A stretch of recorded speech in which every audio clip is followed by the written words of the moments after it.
매일 성경 묵상 나눔 7월 27일 화요일입니다. 이사야서 49장 1절에서 13절을 묵상합니다. 오늘의 본문을 읽습니다. 섬들아 내게 들으라. 먼 곳 백성들아 귀를 기울이라. 여호와께서 태에서부터 나를 부르셨고 내 어머니의 복중에서부터 내 이름을 기억하셨으며 내 입을 날카로운 칼같이 만드시고 나를 그의 손 그늘에 숨기시며 나를 갈고 닦은 화살로 만드사 그의 화살통에 감추시고 내게 이르시되 너는 나의 종이요 내 영광을 내 속에 나타낼 이스라엘이라 하셨느니라.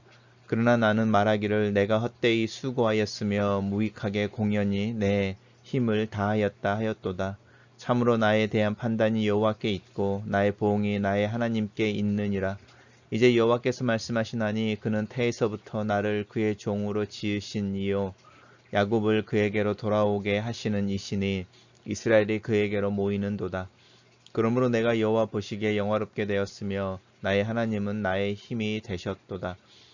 그가 이르시되 내가 나의 종이 되어 야곱의 지파들을 일으키며 이스라엘 중에 보존된 자를 돌아오게 할 것은 매우 쉬운 일이라. 내가 또 너를 이방의 빛으로 삼아 나의 구원을 베풀어서 땅 끝까지 이르게 하리라. 이스라엘의 구속자, 이스라엘의 거룩한 이이신 여호와께서 사람에게 멸시를 당하는 자, 백성에게 미움을 받는 자, 관원들에게 종이 된 자에게 이같이 이르시되 왕들이 보고 일어서며 고관들이 경배하리니 이는 이스라엘의 거룩하신 이 신실하신 여호와 그가 너를 택하였음이니라. 여호와께서 이같이 이르시되 은혜의 때에 내가 내게 응답하였고 구원의 날에 내가 너를 도왔도다. 내가 장차 너를 보호하여 너를 백성의 언약으로 삼으며 나라를 일으켜 그들에게 그 황무하였던 땅을 기업으로 상속하게 하리라. 내가 잡혀있는 자에게 이르기를 나오라 하며 흑암에 있는 자에게 나타나라 하리라. 그들의 길에서 먹겠고 모든 헐벗은 산에도 그들의 풀밭이 있을 것인즉 그들이 줄이거나 목마르지 아니할 것이며 더위와 볕이 그들을 상하지 아니하리니 이는 그들의 긍휼히 여기는 이가 그들을 이끌되 샘물 근원으로 인도하실 것임이라. 나는 나의 모든 산을 길로 삼고 나의 대로를 도두리니 어떤 사람은 먼 곳에서 어떤 사람은 북쪽과 서쪽에서 어떤 사람은 시님 땅에서 오리라. 하늘이여 노래하라. 땅이여 기뻐하라. 산들이여 즐거이 노래하라. 여호와께서 그의 백성들을 위로하셨은즉 그의 고난 당한 자를 긍휼히 여길 것임이니라. 오늘의 본문은 두 개의 단락으로 나누어져 있습니다.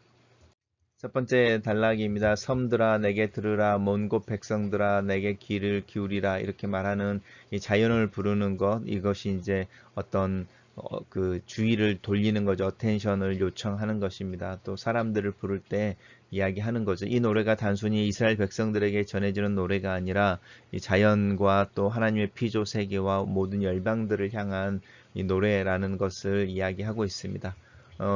하나님께서 나를 태에서부터 부르셨고 내 어머니의 벽중에서부터 내 이름을 기억하셨다.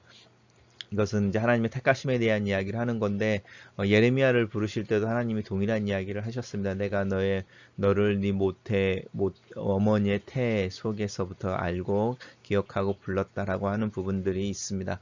내 입을 날카로운 칼과 같이 만드셨다라고 하는데 이 날카로운 칼은 말에 대한 이야기를 하는 겁니다. 설득력이 있거나 웅변을 하거나 어떤 말들을 할 때 그 말에 파워가 있을 때 이 날카로운 칼 이야기를 합니다.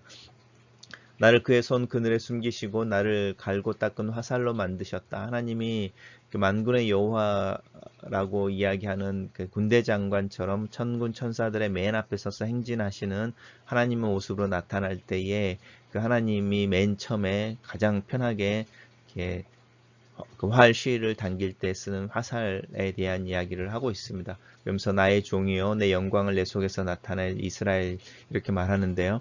이 내 영광을 내 속에서 나타낼 이스라엘이라 하셨느니라 라고 말할 때 이 이스라엘은 우리가 알고 있는 하나님의 백성들로의 어떤 복수의 이스라엘이라기보다는 야곱처럼 이렇게 야곱의 이름이 나중에 이스라엘로 바뀌었잖아요. 그런 것처럼 한 사람에 대한 이야기를 하고 있습니다. 그러나 나는 말하기를 내가 헛되이 수고하였으며 무익하게 공연히 내 힘을 다하였다 하였도다 라고 말하는데, 겸손에 대한 이야기를 하는 것입니다. 바벨론이 하나님께 반역하는 하나님의 백성들을 훈계하고 징계하기 위한 하나님의 막대기로 선택을 받았을 때에, 그 하나님의 막대기로서 이스라엘 백성들을 향한 하나님의 도구가 되어지지만, 그들을 향해서 겸손하고 또 그들을 향해서 긍휼히 여기는 마음이 있었어야 했는데, 바벨론이 오히려 굴림하고 약탈했던 것 때문에 오히려 이제 하나님 앞에서 징계를 당하게 되는 또 다른 이유가 되는데, 오늘 본문에서 이야기하고 있는 이 여호와의 종이라고 하는 나라고 이야기되어지는 이 존재는 하나님 앞에서 수고하였지만 나는 이룬 것이 없습니다 라고 말하는 거죠. 그리고 나서 그 나에 대한 판단이 여호와께 있다라고 이렇게 하나님에게 돌리고 있는 부분이 있습니다. 하나님이 하셨습니다 라고 말하는 것이고, 내가 이룬 것이 아닙니다 라고 말하는 것입니다. 이제 여호와께서 말씀하시나니 그는 태에서부터 나를 그의 종으로 지으시니요 야곱에게 그에게 돌아오게 하시는 이니 이스라엘이 그에게 모인다. 나를 통해서 하나님이 하시는 일이죠. 내가 여호와 보기에 영화롭게 되었으며 나의 하나님은 나의 힘이 되셨도다. 그 여호와의 종의 노래라고 부르는 부분, 두 번째 노래라고 제목이 잡혀 있는데, 여호와의 종이 어떤 태도를 취하고 있고 얼마나 하나님을 의뢰하고 하나님을 즐거워하고 있는지를 잘 보시면 좋겠습니다. 내가 나의 종이 되어 야곱의 지파를 일으키며 이스라엘 중에 보존된 달을 되돌아게 할 것은 매우 쉬운 일이다. 왜냐하면 하나님이 나의 힘이 되셨으니까. 그렇죠? 그리고 이제 내가 또 너를 이방 빛으로 삼아 나의 구원을 베풀어서 땅 끝까지 이르게 하리라 라고 말하는 내가 너를 이라고 하는 부분은 사실은 이 선지서를 읽을 때, 이제 예언서를 읽을 때 이렇게 보이스라고 말하는 화자가 바뀌는 부분들이 있는 거죠. 그래서 이렇게 쭉 읽다 보면 이건 누가 말하는 거지? 지금 이제 이런 질문이 들 때가 사실은 있습니다.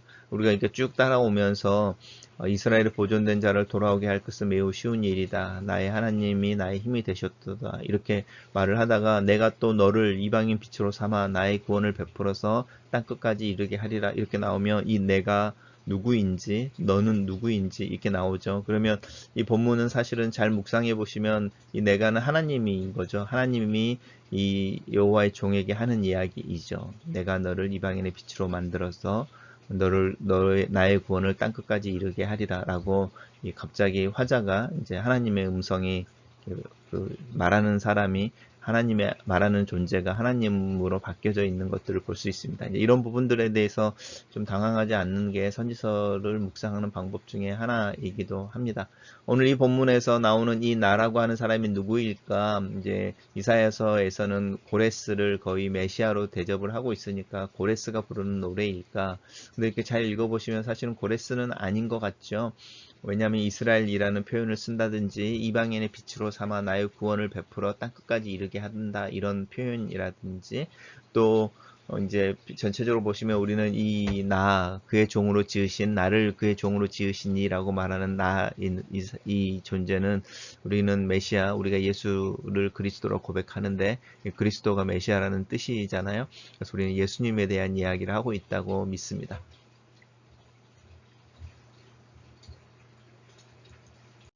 단락을 요약해 보겠습니다. 하나님께서 택하여 그의 종으로 삼은 이가 이스라엘을 모으고 이스라엘의 보존된 자들을 돌아오게 하며 하나님의 구원을 땅끝까지 이르게 할 것이다. 이렇게 요약해 봤습니다. 두 번째 단락입니다. 두 번째 단락은 이제 계속적으로 그 하나님의 종으로 택함을 받은 자의 노래가 계속 진행되고 있습니다. 이스라엘의 구속자, 이스라엘 거룩하신 이신 여호와께서라고 하나님에 대한 이야기를 하고 있죠. 그래서 하나님에 대해서 설명하면서 하나님에 대해서 이야기를 하고 있는데, 하나님께서 사람에게 멸시당하는 자, 백성들에게 미움을 받은 자, 관원들의 종이 된 자에게 이같이 이르시되 라고 말하는데, 이 사람이 누군지 아시겠죠? 우리 첫째 문장에서 나라고 말하는 여호와의 종으로 오늘 노래를 부르고 있는 사람인 거죠. 그분이 메시아임에도 불구하고 사람들에게 멸시를 당하고 백성들에게 미움을 받을 것이고, 관원들에게는 어떤 굴림을 당하는, 그러니까 굴림하는 것이 아니라 관원들의 굴림을 당하는 자로 모습에 서게 될 것이다 라고 하는 부분이죠. 하지만 그럼에도 불구하고 하나님께서 그와 함께하고 그를 높이심으로 말미암아 왕들이 그를 보고 이제 자리에서 일어나는 거죠. 왜냐하면 그 여호와의 종의 권위 앞에서 일어나서 그 권위를 인정하는 것이죠. 고관들의 경배하는 것 마찬가지이죠. 이유가 있습니다. 왜냐하면 하나님께서 그가 너를 택하였기 때문이다 라는 것이죠. 여호와께서 이같이 말씀하시되 은혜의 때에 내가 내게 응답하겠고 구원의 날에 내가 너를 도왔다. 내가 장차 너를 보호하여 너를 백성의 언약으로 삼으며 하나님의 나라를 일으켜 그들에게 황무에 있던 땅을 기업으로 상속하게 하리라 라고 이 여호와의 종을 통해서 이제 이야기되어지는 부분입니다. 이 오늘 나오는 표현은 신약에서 많이 나오는 부분이죠. 사도 바울도 이런 표현을 쓰죠. 은혜의 때, 구원의 날, 예수 그리스도를 통해 하나님의 은혜가 우리들에게 임했다. 이런 표현을 쓰고 있죠. 황무의 땅 일부분이고 내가 잡혀있는 자에게 이르기를 나오라 하며 흑암이 있는 자에게 나타나게 하리라. 그들의 길에서 먹겠고 모든 헐벗은 산도 그들의 풀밭이 있을 것인즉 그들은 줄이거나 목마르지 아니할 것이며 더위와 볕이 그들을 상하지 않게 하리니 이는 그들을 긍휼히 여기시는 이유가 있는 것이죠. 하나님의 백성들이 회복되어질 텐데 여호와의 종을 통해서 하나님이 회복하실 것인데 왜냐하면 하나님께서 그들을 긍휼히 여기시고 그들을 이 생명의 근원이라고 하는 이 물의 근원으로 인도하시기 때문입니다. 다시 이제 우리 화자가 이제 하나님으로 바뀐 것을 알 수 있죠. 내가 나의 모든 산을 길로 삼아서 나의 대로를 도우드리니 먼 데서 사방에서 온다는 거죠. 북쪽과 서쪽에서. 그리고 이 신임 땅에서 오리라 하는데 이 신임 땅은 이제 어디인지 정확하게는 알 수 없지만 우리가 이제 예상을 해 보시면 이스라엘 백성들이 생각하기에 북쪽과 서쪽에 나왔고 먼 곳이라고 하는 바다 건너편이 나왔으니까 이 신임 땅은 아마 동쪽 어디 아라비아 반도의 어느 부분에 있는 부분이 아닐까라고 예상해 볼 수 있습니다. 그러면서 하늘이여 노래하라, 땅이여 기뻐하라, 산들이여 즐거이 노래하라. 이렇게 자연을 부를 때는요, 이 하나님께서 특별히 어떤 구원의 역사를 이야기할 때 그 구원의 역사가 이스라엘 또 인간에게만 한정된다 이런 이야기를 하지 않고 오히려 온 피조계가 회복되어지는 것이 하나님의 구원의 계획 속에 들어있죠. 그래서 오늘날 한국 기독교가 특별히 오해하고 있는 것 중에 하나가 예수 그리스도의 죽음이 우리의 죄를 위한 것이고 우리를 구원하여 천국에 들어가게 하기 위함이다라고 거기서 마침표를 끊어버리는데 아니죠. 하나님의 구원의 역사는 하나님의 세계, 하나님 만드셨던 전 세계를 구원해 내시는 게 하나님의 구원의 스케일인 것이고 우리는 하나님의 장자들로서 특별히 먼저 구원을 얻은 자들인 거죠. 그래서 우리가 하나님과의 관계 속에서 또 하나님을 닮은 영광을 드러내는 그 삶을 통하여 온 자연이 하나님의 살아계심을 드러내고 또 하나님을 발견하며 함께 하나님의 그 구원과 은혜가 완성되어지는 그때를 기다리고 있는 것이죠. 그 이야기를 하는 겁니다. 그래서 하늘, 땅, 산, 자연을 불러서 증인으로 삼으면서 너희들에게도 구원이 이를 거라는 거죠. 그리고 그 구원이 이제 시작되어졌다. 그의 백성들을 위로하고 그의 고난을 당한 자들을 긍휼히 여기심으로 구원이 시작되었고 구원의 완성에 너희 피조물 또한 그 구원의 완성에 동참하게 될 것이다. 단락을 요약해 보겠습니다. 하나님께서 택하신 종을 통해 은혜의 때 구원의 날을 가져오시며 그를 통해 하나님께서는 그의 백성을 위로하고 회복하실 것이다. 첫 번째 묵상 포인트입니다. 하나님께서 사람을 사용하신다. 자기의 종을 택하시고 그를 통하여 영광을 드러내신다. 인간의 삶은 하나님의 영광을 드러내는 위대한 삶이다. 그 삶을 포기한 이들을 위해 하나님의 종이 나타나신다. 그는 이 위대한 삶, 하나님의 영광을 드러내는 삶을 회복해 내실 것이다. 하나님께서는 이 종을 통해 시리에 빠진 자기 백성들을 회복하고 온 세상에 구원을 베푸실 것이다. 나는 이 예언과 노래가 예수 그리스도 안에서 성취된 것을 믿는다. 그리스도는 한 인간으로서 하나님의 영광을 드러내는 그 위대한 삶이 무엇인지를 나에게 보여주셨다. 나는 이제 그리스도의 모습과 삶을 닮아가는 자이다. 내 삶을 통해 하나님의 영광이 나타나며 회복하시는 하나님의 일하심이 나타나기를 기도한다. 두 번째 묵상 포인트입니다. 은혜의 때 구원의 날이 있다. 하나님의 일하심은 반드시 그 완성의 때가 있다. 그리스도의 나타내심을 때가 참회라고 시작하는 것과도 연결된다. 하나님의 백성으로서의 삶을 사는 것은 실패의 대가를 지불했던 이스라엘에게도 여전히 하나님의 긍휼과 구원의 일하심이 그들을 위한 완성의 때로 주어진다. 그들은 드디어 바벨론 포로에서 풀려나며 언약의 땅으로 돌아가게 될 것이다. 그 완성의 때가 되면 그들은 오히려 이방 나라들에게 자신들의 경험한 하나님과 하나님의 구원을 나누게 될 것이다. 나는 이날의 완성의 때, 완성의 날을 살고 있다. 믿음의 사람들이 기다리고 보고 싶어 했던 예수 그리스도 안에서 나의 일상은 항상 은혜의 때, 구원의 날이다. 하나님의 일하심과 역사하심이 예수 그리스도 안에서 내 삶에 완성되어졌음을 믿는다. 이제 이사야의 기다림은 또 다른 단계의 기다림으로 바뀐다. 열방에게 전해지는 하나님의 구원, 또 그 완성의 때가 있다. 글로 쓰는 기도입니다. 하나님의 살아계심과 영광을 드러내는 삶으로의 초대 앞에 서 있습니다. 나를 택하시고 나를 부르셔서 하나님의 영광과 구원을 드러내는 삶을 살게 하시는 은혜가 감사하고 그 책임을 참 무겁게 느끼는 아침입니다. 예수 그리스도의 순종과 하나님과의 친밀했던 삶을 담기를 원합니다. 죄인들을 환대하고 그들의 친구가 되며 함께 웃고 울었던 그의 삶을 나도 살기를 원합니다. 내 마음속에서 일하시는 하나님께서 내 상황 속에서 일하시는 줄을 믿습니다. 오늘 하루의 삶을 통해 영광을 받으시옵소서. 내 연약함까지도 사용하셔서 하나님의 일하심을 이루시옵소서. 수고하고 그 수고의 열매 앞에 하나님께서 하셨다고 고백하는 믿음과 여유로움으로 사는 오늘 하루가 되도록 축복하여 주시옵소서. 예수님 이름으로 기도합니다. 아멘.